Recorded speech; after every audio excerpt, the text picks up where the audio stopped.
Okay guys, so in this video I will be showing you the World Creator's main interface, and we will be going through the features that you will be using probably the most in your workflow.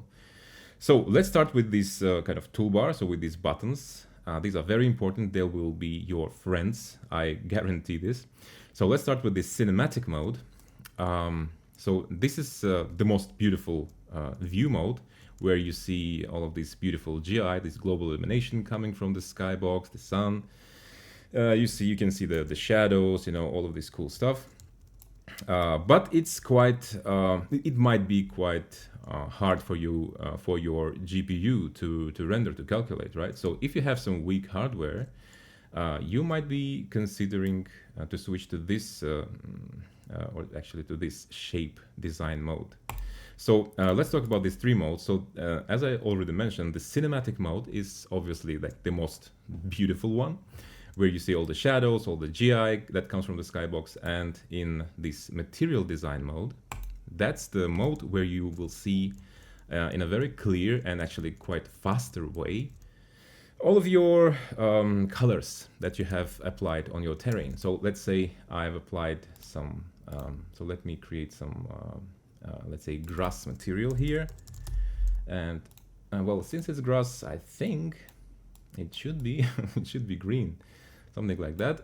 So let's apply some really basic slope rule here, so that the grass is only on the more or less flat areas. So as you can see here in this material design mode, we clearly see the materials. So we don't see any skybox, we don't see any shadows, any GI, this global illumination, nothing. We just like really we're focusing on the color, on the materials, right? So this is the most convenient way of working with colors, with materials, and this way we can clearly see what is what, like materials and colors wise. That's very important, right? Then we have this shape design mode, and as the name actually suggests, in this mode we're able to clearly see the shape of our terrain, so we can tweak and sculpt it the way we want. And again, this is very forgiving in terms of performance, so it will be like very easy for you to work in this mode if you have some weak hardware.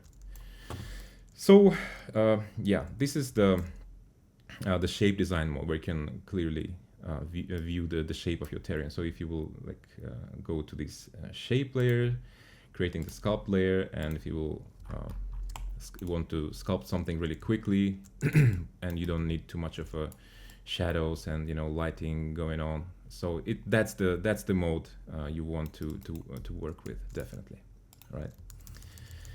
Okay, so that was about this shape design mode, and the next is this absolutely fantastic feature, guys. I love it.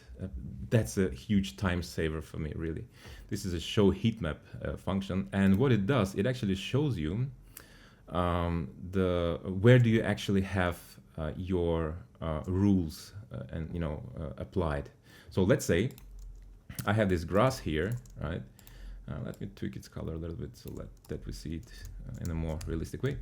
So I have this distribution. Now it's applied like everywhere on this patch of terrain, right? So that's why when we're enabling the show heat map, it's just flat red, and red indicates that this is the area where basically this material or the rule is applied to, right? So let me go to distribution, because every material as well as every biome now has its own distribution, and of course every filter that we will be later adding on, each of them also will have their own distribution rules, but we will talk about that probably in the next video. So that's a very cool feature. So let me apply this distribution rule to that terrain. So you see, now that we're enabling the show heatmap function, it shows us very clearly where we have our grass applied. But you can say that, hey, but we see it anyway here, like where the grass is applied. Yeah, but this is a relatively simple distribution rule. But there might be times where you will be applying some filters on top of other filters, and then adding yet another layer of filters.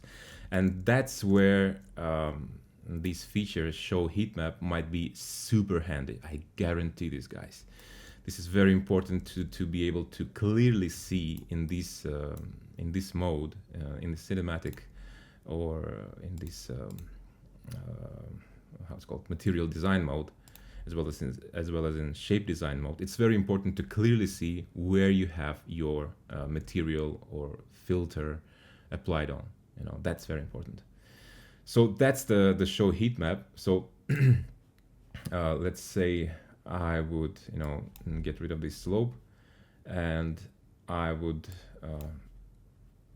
you know, let's say I'm applying some blocks on this Minecrafty look, right?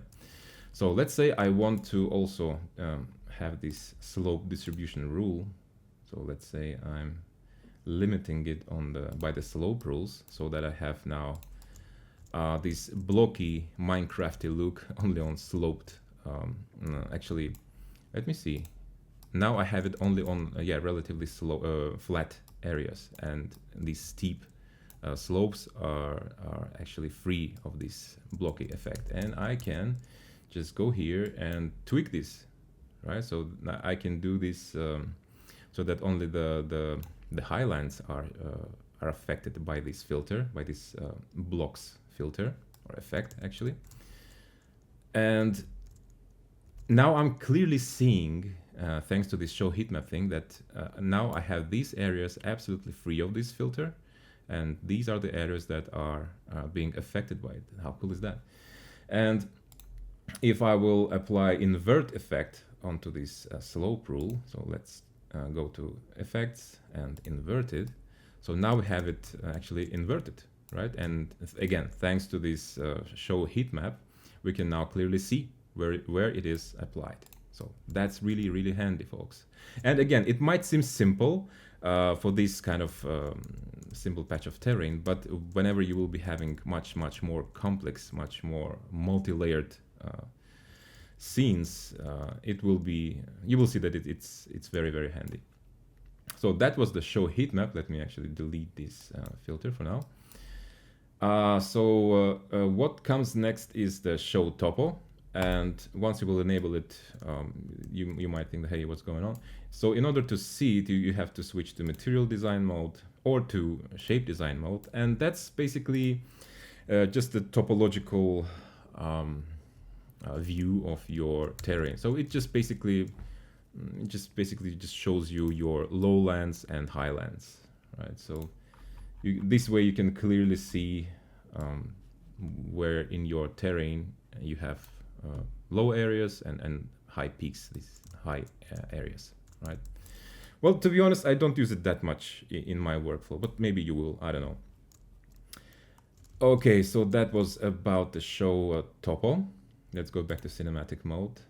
And show grid, well, it shows you basically the grid, or actually, I think the UV map, kind of. It shows you the stretching, if you will have some, but again, I don't know much about it because I never use it, to be honest, because I'm applying textures and, you know, all of these shenanigans usually in Unreal Engine, but maybe you will use it. So show grid, that was about it. And then we have the sky. So obviously once you will deactivate it, you will be deactivating the sky, which now like affects our scene, adding this nice subtle, you know, bluish color on the shadowy unlit areas here. So there might be cases where you might want to disable it, obviously, when you, for example, if you're creating some night scenes, obviously, right? So you just, you know, go here and disable it. And then we have the clouds. Well, to be honest, since I'm working mostly in, I'm using I'm using World Creator mostly for creating landscapes for Unreal Engine. I never use clouds like directly in World Creator, although you can tweak them. They look quite cool, and there are actually quite a lot of controls to tweak them. And in the upcoming versions, you will be seeing that actually they will introduce multi-layered cloud system, which will be even more cool. So that's about clouds. And then we have the fantastic thing of water. And obviously it brings water into your scene, and that's that you might think that, hey, but this is just the decorative stuff, because this is obviously won't be translated, exported into Unreal or something.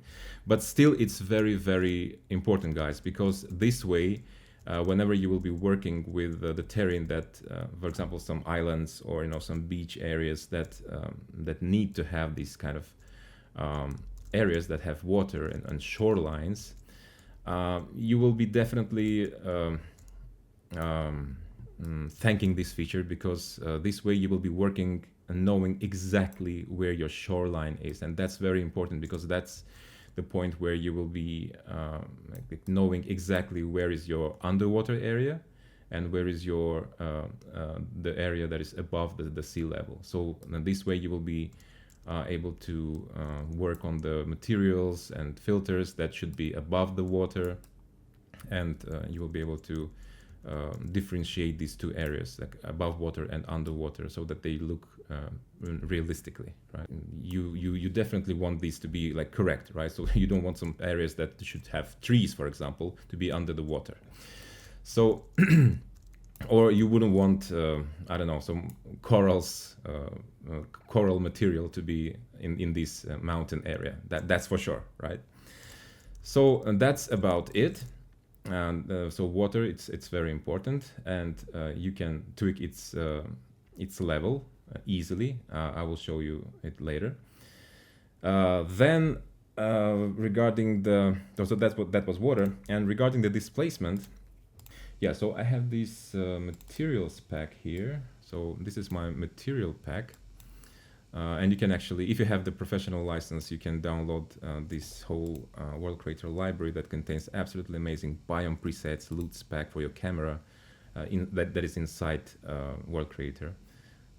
It also includes material pack, object pack, which you can then scatter things like models like rocks, trees, bushes, and stuff like that. And you will also have the sample scenes, right? So that's very super handy. Yeah, so regarding coming back to this displacement, so let me choose, for example, this one, Forest Floor 08, and let me create a, I'm going to this materials subsection here, and I'm selecting the package, or actually let's put it to set. So this way I'm kind of telling World Creator that, hey, I want to use my PBR textures to texture this whole area. So it's very convenient, actually. They're absolutely crazy, guys. So you just select all the PBR textures. They should just make sure that they have this underscore, AO underscore color, or base color, or albedo, or depth, or normals, roughness, etc., so that it kind of detects it automatically. So just grab them all and just drag and drop them here, and boom, you have them. So you see how cool is that? So albedo, normals, so it's like smart enough to kind of distribute it by itself. That's absolutely cool. So that's a huge time saver. So now we have this texture applied onto our surface. And coming back to this displacement, so how should we check if it's on or off? So now it's obviously off. The surface is quite flat. So now we should go to this displacement, and now voila, we have it. So now we have absolutely amazingly looking displacement on this texture. And of course, then you can go to its parameters and enable triplanar projection if you need it. If you have some stretching on these steep areas, you can enable the triplanar projection. Well, we don't have that kind of steep areas here, but anyway, then you can obviously tweak the tiling size, obviously, so that it looks also good from the bigger distances, right? So something like this. And again, you can tweak the height size to something like this, probably.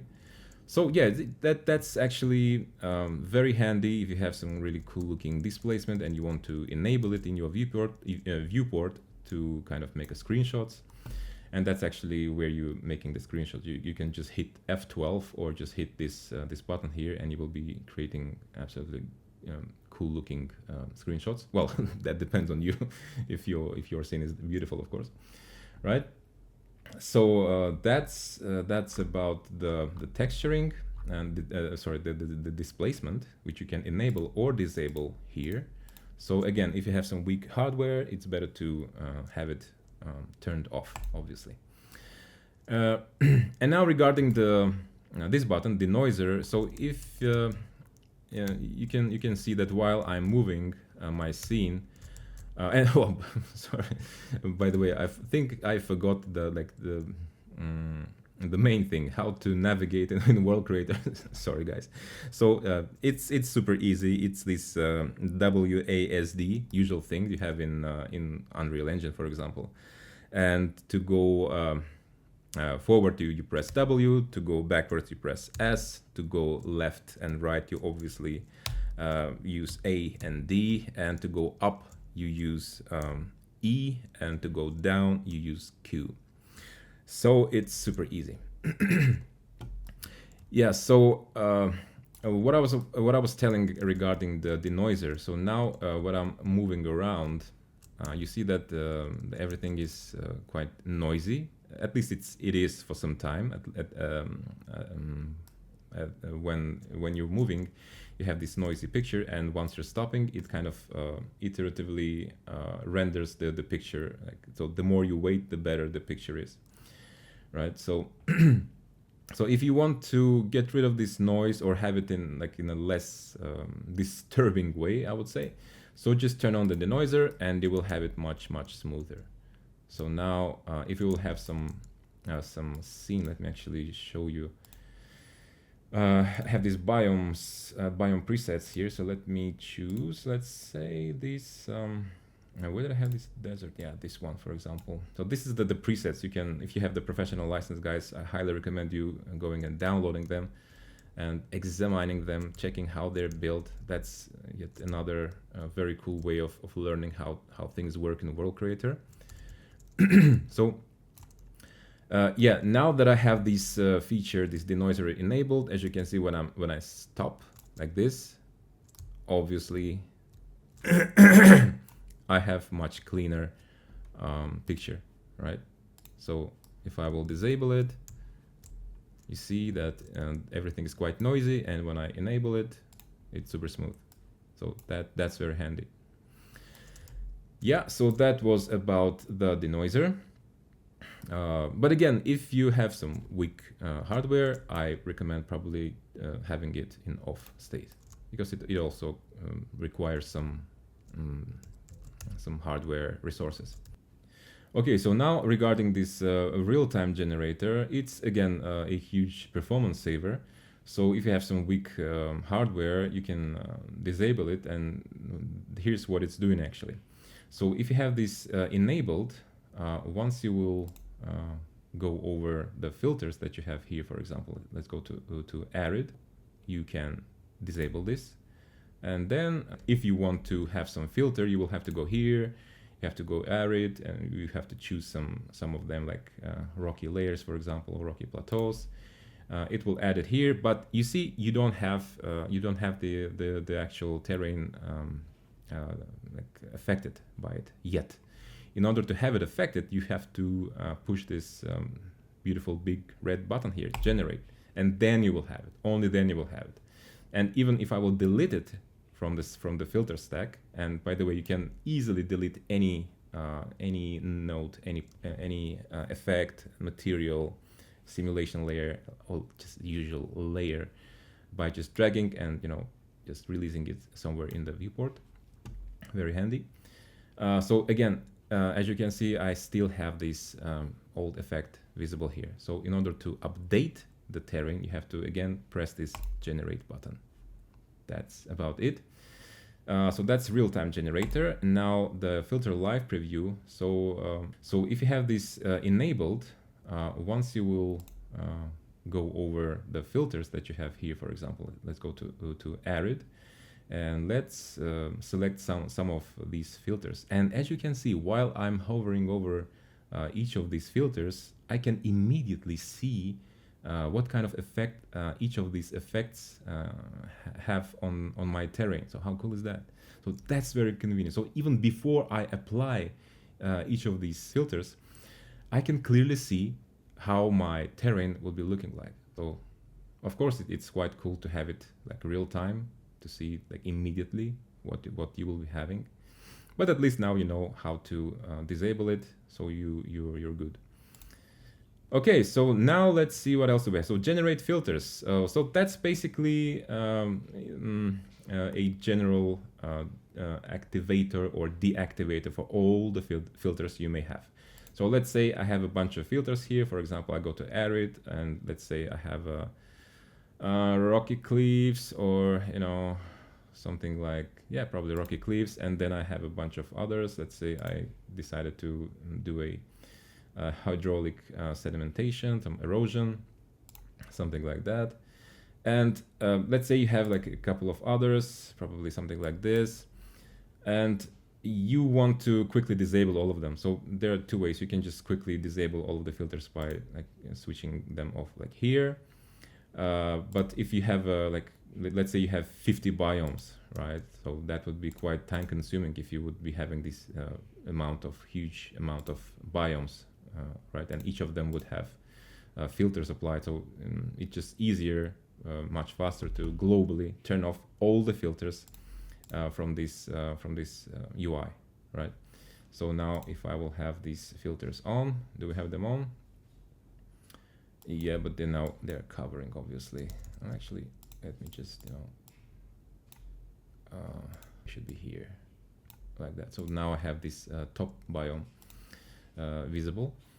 So now let's say I want to disable all of the filters. So let's pretend that these biomes now also have some filters. Let's just pretend. And now that I disable, all the filters are disabled. So that's very, very handy. Okay, another thing is what else? This generate material. So obviously, if you have some materials in your scene, especially, it's very handy. Like I said, if you have a bunch of biomes and you have a couple of, let's add a couple of, well, just one material is enough.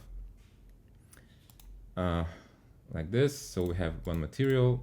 And if you have a bunch of them, like 50 or 100, right?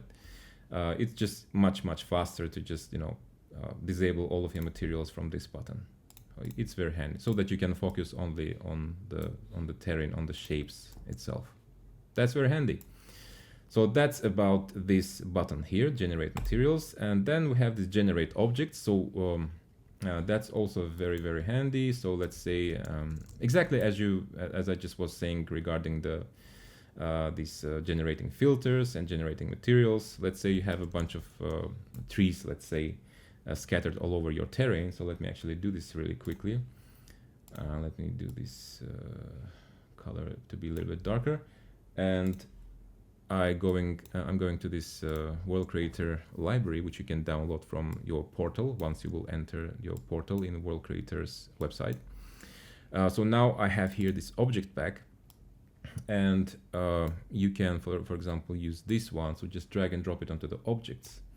And once you will do that, you will have a lot of cool looking trees scattered all over your surface. And how big they are actually. Let me, by the way, if you want to check actually the how big or how small your terrain features are, there's a cool thing. You can hover over your mouse over the area that you want to place the kind of the character reference in, and just press M on your keyboard, and you will have a guide that is 1 and 80 centimeters, 1 meter 80 centimeters high, right? So now you know that now the tree is quite small.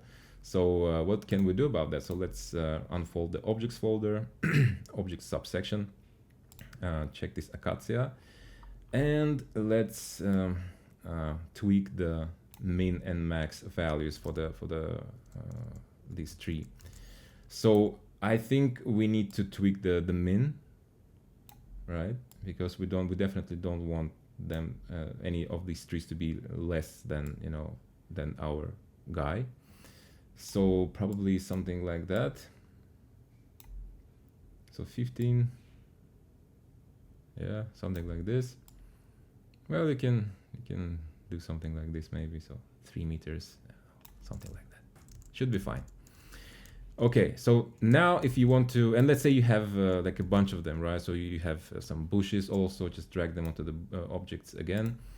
So now I have bushes, do the same thing for bushes, right? So play with its min and max values, right? So if you want to quickly disable them, obviously you just, you know, click this thing and you you can deactivate them for all the layers, for all the biomes, right? For all the biomes, that's very important in one go. Okay. So let me delete both these bush and acacia and let our lone guys stand there for now. What else do we have here? So we have focus, and focus is just basically like F, pressing F, and you will have the same thing. So if you suddenly, if you lost your terrain and oh, what am I going to do? I don't know what to do. So you just have to press this button here, or just press F, and you will be you know, getting back your terrain. So that's about the focus, and now we have open screenshots folder. So let's say I made some really beautiful terrain, right? And now I want to make obviously I want to brag about it to my supervisor or to my team lead, whoever. So let's say I'm just, you know, I want this to be a little bit more crisper quality. So I'm increasing the resolution for it. Now it's overall it's roughly 4K by 4K meters. So 4 kilometers by 4 kilometers. So now I want to make a screenshot out of it, right? So how do I do that? So like I said, just press F12 or just press this screenshot, and then you can go to your screenshots folder, and here you will have it. So this is my, well, by default, it will be in your documents, world creator screenshots folder. So I have a bunch of screenshots here already. So that's the one we just did. So you can also make beautiful screenshots out of it.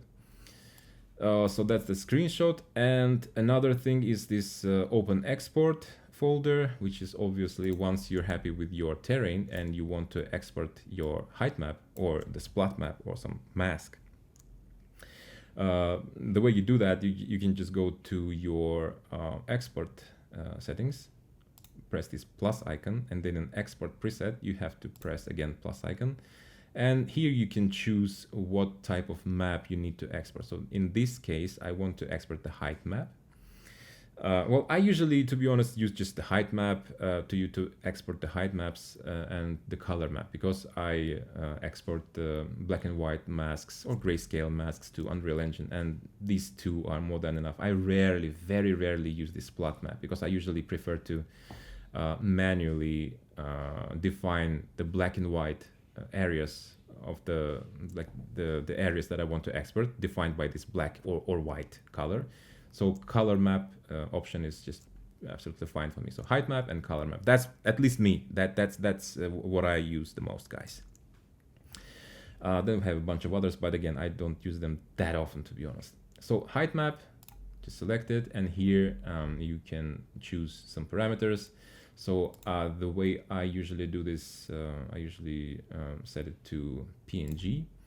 And that's actually very important. If you're exporting a height map, I highly recommend you guys going for this int 16, because this way you will be able to export the smooth height maps.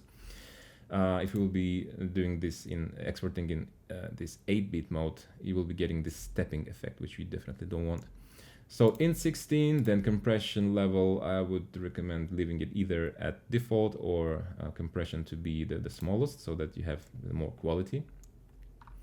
Then you can name, you can leave it like this, so it will be like naming your file according to your project, according to your file type, whether it's PNG, EXR, or RAW or something. Then it will be, you know, putting here your width, height, and X and Y. But I don't use that. I usually just, you know, delete everything and put here my name that I want. So the name of the height map, or the black and white mask that I want to use. Then it gives you this kind of summary here. Oh, not a summary, but actually the breakdown, what each of these actually means, each of these names, right? Naming convention means. And here we have the split value, and I rarely use it. It's just for the cases when you would have, let's say, 32K height map, and you would want to split it into 16 8K height maps. That's it. So yeah, if you want to export the in 4K resolution, and that's actually where it tells you the resolution. So you can do this from here. So now, if you want to render the 4K, you can like switch it from here. So now I'm exporting 2K, like this. It says now 8K because I have this huge precision. So if I will go back to 1 meter, so now it will tell me that, hey, now I'm exporting the 2K, so 2000 meters by 2000 meters patch of terrain, which is basically just 2K by 2K pixels, right? So by choosing 1 meter, I basically mean that each pixel, so 1 pixel will equal 1 meter, right? So that's the precision. And if I will switch it to 1 by 2, it will mean that the level of precision will be like 1 pixel will be equaling to 50 centimeters. So this is the resulting thing will be much crisper. But again, then you will be also, you see, now we're going from 2K to 4K resolution, right? So just keep this in mind. So yeah, and once we will export it, so let's say we named it as test export, right? So let's export it, and now if we want to see the resulting height map, we need to press this button here. So let's just wait till it generates its thing. So generating, if you want to, obviously if you want to abort that, press escape. So now it's done its thing, open export folder, and now we have this height map exported. But you see, I forgot to add the extension. So unfortunately, it won't add the extension by default. So you have to go here and just type PNG, and let's just re-export it. Okay. And now it will give us this test export. So let's delete this previous one. And let's wait till it finishes its thinking. So yeah, that's the thing. So that's the height map we've just exported. Oh, that's really cool. And now we can import it into Unreal and have fun with it. So regarding the rest of the controls, guys, let me show you very quickly another very important points of this interface that you will be using the most. So we've covered this toolbar here, that's cool. Here you have this scene here. Let me actually delete these two biomes here so we're clean.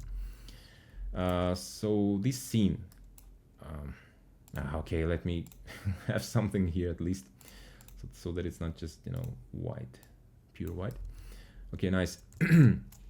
So here in this scene, you have the absolutely cool controls, guys, for lighting and having shadows. So here you have the sun angle horizontal. You see, here we have our sun, and now we can tweak its angle on a horizontal axis, right? And here we have this sun angle vertical, so we can make these romantic sunsets, right? So that's where you control the sun position, basically, So that's really cool, and it even affects the colors, right? So that's very cool. And I never use this pick sun position, to be honest. I usually use just the sliders. I'm not even sure. The way I would expect it to be, like I want this side of the mountain to be lit. So, well, that kind of probably works, or not. Oh no. So let's say I want to have this side of the mountain to be lit. So I'm picking. Ding.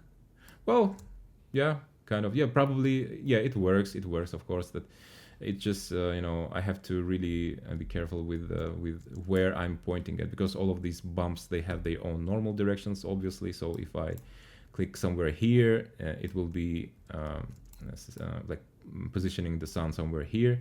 But if I will be pointing somewhere here at the same, almost at the same spot, but obviously due to the different direction of the normals in this area, the sun will be placed somewhere, probably somewhere here, right? So just be careful. But again, I never use it. I just use these sliders. It's just much more easier. So then shadow softness. Well, obviously, it's for controlling the smoothness of the shadow, the softness of the shadow. So if you want sharp shadows, that's where you control it, right? That's cool. Sun strength, obviously this is the strength of the sun, right? Sky strength, that's the amount of GI, amount of global illumination the sun, the skybox is contributing to the overall scene. So if you want to have the night scene, that's probably how you can do that, right? So you can just, you know, tweak this value. So if you want just a little bit of GI coming from the sky, that's where you would basically do that, right? So that's sky strength. And then there is this environment map option where you can load your HDRI. But I don't have HDRI at the moment at hand, so probably I will skip it and we'll leave it to some other video. Then here you can obviously control your clouds once you have them, once you enable them. So quality-wise, light scattering-wise, coverage-wise, you know, all the cool controls. So play with them, and they're really cool. But I very rarely use them unless I want to render something right from World Creator. Yeah, that's the way I would do that. Right, so that's about clouds. And then then there is this water, and that's where you control your water level. So let me enable it, and here's the sea level. So here's how I can tweak my sea level. So how cool is that? And that's actually very important, because there are filters in World Creator that are dependent on your global water level, sea level. So you can just, you know, apply it, these filters onto this terrain, and then you can tweak the sea level, and all of the filters that are dependent on this sea level will be updated automatically. That's a very cool feature, really, guys. But let's not talk about that right now. I will leave it for some other video. And well, regarding clarity, it's just, you know, how shallow the waters are actually. So if you want to see some like your bottom, the bottom of your river or ocean or lakes, you can tweak these parameters. So clarity, surface height, not sure.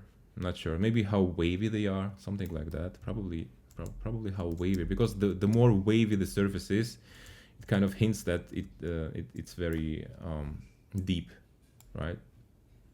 So you definitely wouldn't see like the surface of your local, like in your yard, in a pond, right? You wouldn't be seeing this kind of wavy surface, right? So it's more very common to see these kind of wavy, like very rough, wavy surfaces for rivers or for lakes that have some, you know, depth in them. So that's really it regarding the water. And then atmosphere, well, I usually don't touch it because I'm not that interested into atmosphere too much, but that's obviously how thick the overall atmospheric layer is. So, but again, I don't use it that often. Yeah. Yeah, well, you can use it, of course, but if you want to render some stuff from World Creator, and that's absolutely fantastic way of doing things, because it has cool looking effects. It has once you set up everything correctly, especially if you have some HDRs. Wow, guys, that viewport can be like a masterpiece, really. Then definitely you will want to come here and tweak these parameters as well, making it more transparent or more thick, lowering the overall layer of atmosphere, or raising it. So that depends on you. And that's just a reference object. That's just where you tweak the height of our beautiful lone guy. So hover over your mouse over some area that you want the guy to be spawned. And if you want the guy to be, for some reason, if you want him to be like 2 meters or 3 meters or more, you can do this from here, right? So that's about it. That's about this scene. So that's really the most important setting. Probably you will be spending most of your time if you want to tweak the light, the shadows. If you want to set up some night scene, if you want to tweak your water, your clouds, that's where you would do that. Render settings, to be honest, I don't use them that much. If you're experiencing some rendering issues, I mean, if you're lagging, if your viewport is lagging a lot, well, probably decrease the max light bounces to some lower number. I don't know, something like that. Because the more light bounces you have, the more computation is required, obviously. And then, well, if you have some large amount of objects scattered, you can also like lower down like overall max rendered objects. Yeah, so just you have to test it yourself, what works best for your hardware. And that should be really it, guys. What else? Then of course we have these presets here. Yeah, I highly recommend you guys going over all of them and just checking how they are built. You can do that by just dragging them onto Biomes, and then you will have them enabled. So then you will have to just go and just to examine how they were built. Let's probably disable the waters. So if you're wondering how these ice tops were built, what filters were used, you can just go into filters, and now I see that these things were built like using this basic erosion, advanced erosion, arid, chipped. So we have these 4 filters. So that's actually how the whole thing, the whole biome, like sculpting wise, was made like this, right? So I'm not talking about the materials now. And if you want to check how the materials were done, you obviously go to materials section here, and now I see that now I have this bunch of material layers here that are actually doing what we see here. So for these ice tops, obviously we have this snow. So if I will disable it, we will disable the probably the main snow ice tops here, you see. So if you want to kind of dissect this whole thing and see how this thing was built, it's actually a great way to go over these presets and checking what parameters, what filters, what effects were done, were added to them, right? So that's a very cool way of learning, really. So that's really about it, folks. In a nutshell, and that's the most important topics that I wanted to cover in this video. So let me know if you have any questions in the comments down below. I will be happy to help. Thank you very much, and see you. Bye bye.